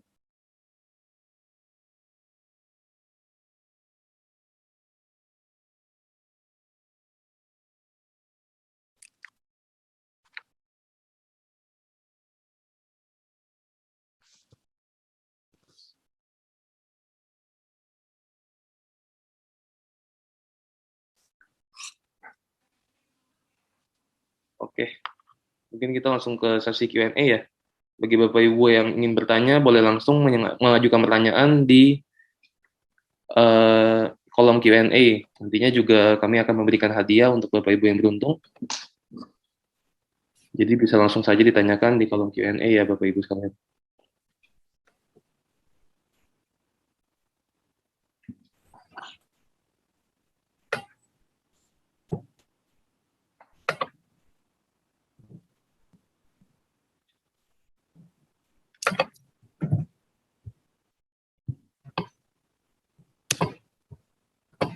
Oke, sudah ada pertanyaan masuk.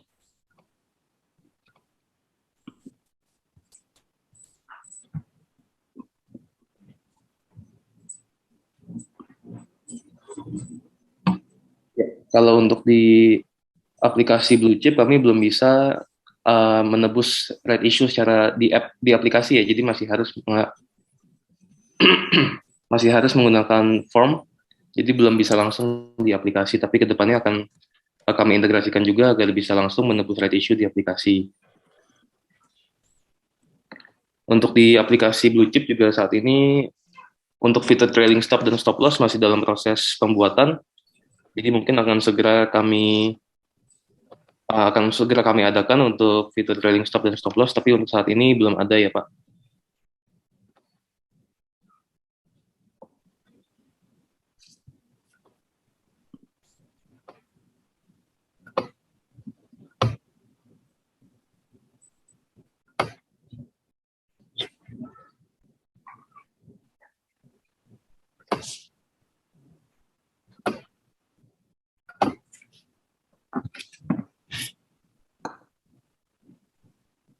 Oke, Pak Reza, mungkin mau kita mulai aja nih Pak untuk giveaway-nya.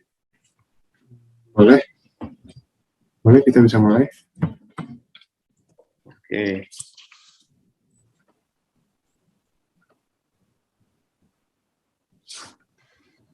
Jadi mungkin pertanyaan dari kita ya Pak ya? Tadi gimana? Itu ya apa? Dari saya, dari Ciptadana berapa? Kalau dari saya ngasih giveaway 3. Dari kita 2 Pak. Jadi saya 3 dulu, baru nanti teman-teman Ciptadana 2 gitu kali ya. Iya, boleh Pak. Bagus kalian, sebelum kita mulai giveaway, boleh minta tolong untuk di ini ya untuk kuesionernya bisa diisi di kolom chat nih, saya informasikan sebentar. Nah, sebagai evaluasi kan untuk penyelenggaraan kegiatan selanjutnya, kayak gitu ya.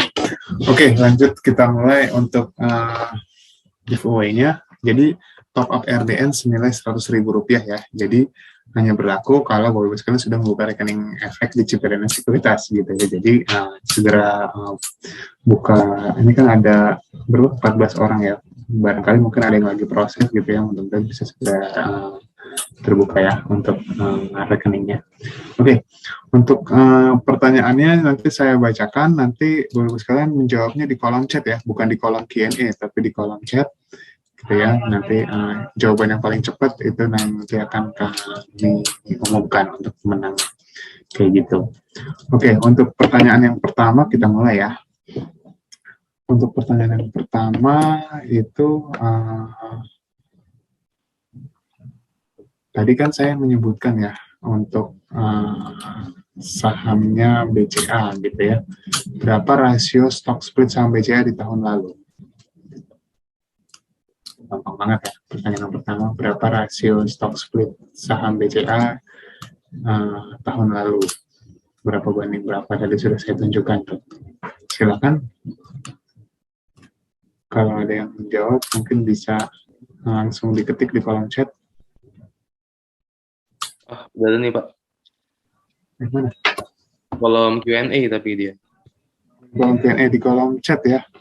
Iya, coba di kolom chat Bapak Ibu sekalian untuk jawabannya. Oke.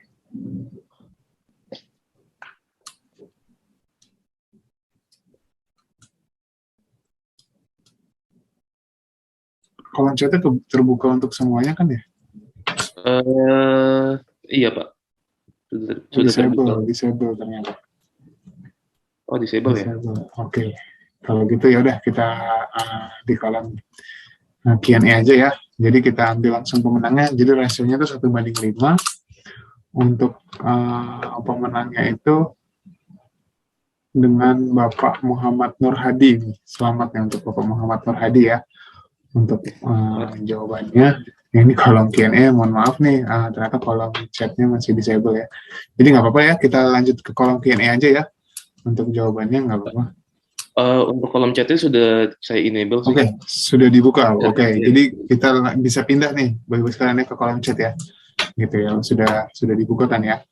Oke, jadi nggak apa-apa tadi untuk yang pertanyaan yang tadi itu Bapak Muhammad Nur Hadi ya untuk yang menjadi pemenangnya. Selamat. Untuk pertanyaan yang kedua, itu sampai nanti perdagangan Senin itu berapa jumlah perusahaan tercatat yang ada di Bursa Efek Indonesia itu ada berapa? Tadi sudah saya tunjukkan tuh, ada penambahan 1 saham, itu berapa? Oke, sudah masuk jawabannya Pak. Terima kasih untuk jawabannya nih, udah ada nih pemenangnya Bapak Rizky Pasaribu ya, 794 perusahaan tercatat. Oke, selamat untuk Pak Rizky. Untuk pertanyaan yang terakhir, untuk pertanyaan yang ketiga dari saya, itu gampang banget ya. Berapa saat ini batas auto rejection bawah yang berlaku? Silakan jawab yang paling cepat ya. Oke, 5, 4, 3, 2, 1. Oke, jawaban yang paling betul itu 7% ya, yang saat ini berlaku ya. Oke, jadi yang paling cepat nih Bu Diana ya. Selamat nih untuk Bu atau Mbak Diana ya. Selamat. Jadi saya sudah ada 3 orang. Mas Firda, silakan untuk dilanjutkan. Selamat untuk Bapak Ibu yang sudah memenangkan hadiah.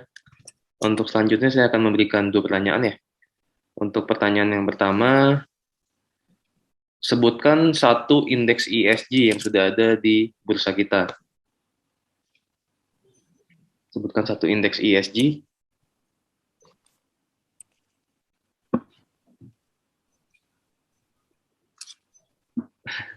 Oke, belum ada jawabannya nih Pak. 1 indeks ESG.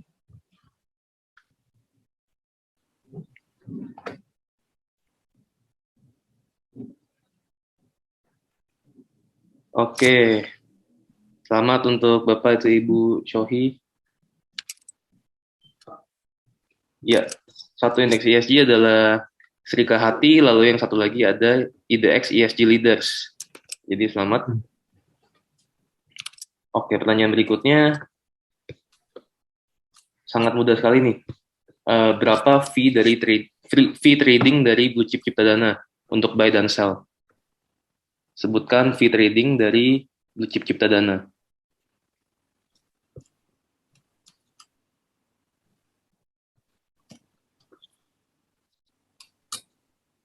Oke, mungkin kita kasih kesempatan ke yang lainnya ya, Pak. Nah, tuh, kasih kesempatan yang lain. Mungkin yang lain.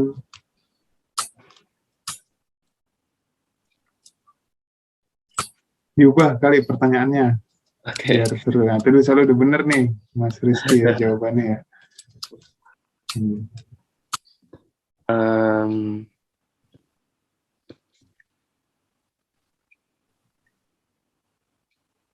Oke, baik. Mungkin saya ubah pertanyaannya ya. Sebutkan 1 strategi ESG yang diterapkan saat ini.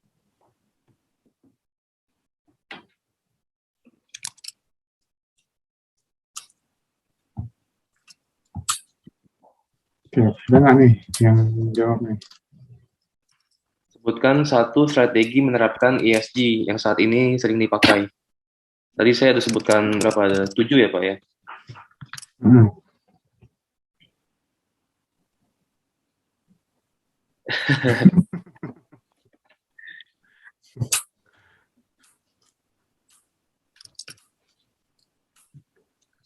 Mungkin kita kasih kesempatan ke yang lainnya ya Pak Rizky ya. Hmm. Oke, selamat untuk Ibu Anastasia. Exclusionary betul ya? Selamat, berarti sudah ada 5 orang nih ya.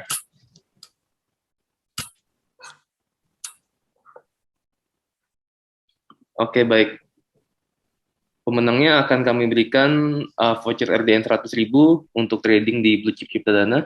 Nanti bisa langsung dikontak ke helpdesk kami ya.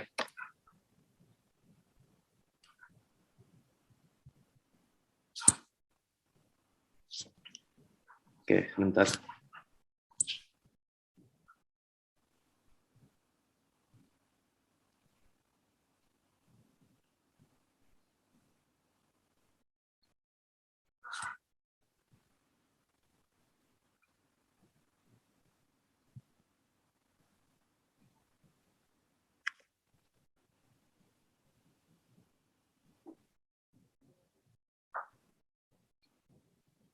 Oke, untuk Bapak Ibu yang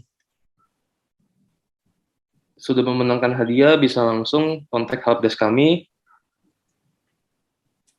di nomor 0813 8888. Oke, saya catat aja di kolom chat ya.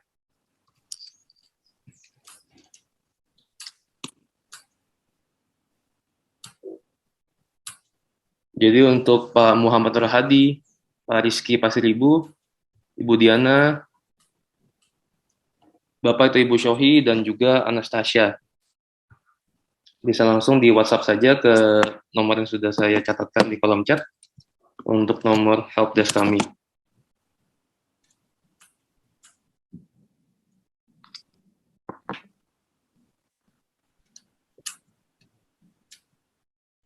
Oke, mungkin itu saja ya Pak Reza ya untuk hari ini. Baik, terima kasih Bapak Ibu sekalian yang sudah hadir ya di acara pagi hari ini sampai siang hari ini ya. Terima kasih Mas Jordan dan teman-teman dari Citadina Sekuritas Asia. Mungkin silakan bisa ditutup, Jordan. Oke, terima kasih Bapak Ibu sekalian dan Pak Reza. Terima kasih, happy weekend, sehat selalu.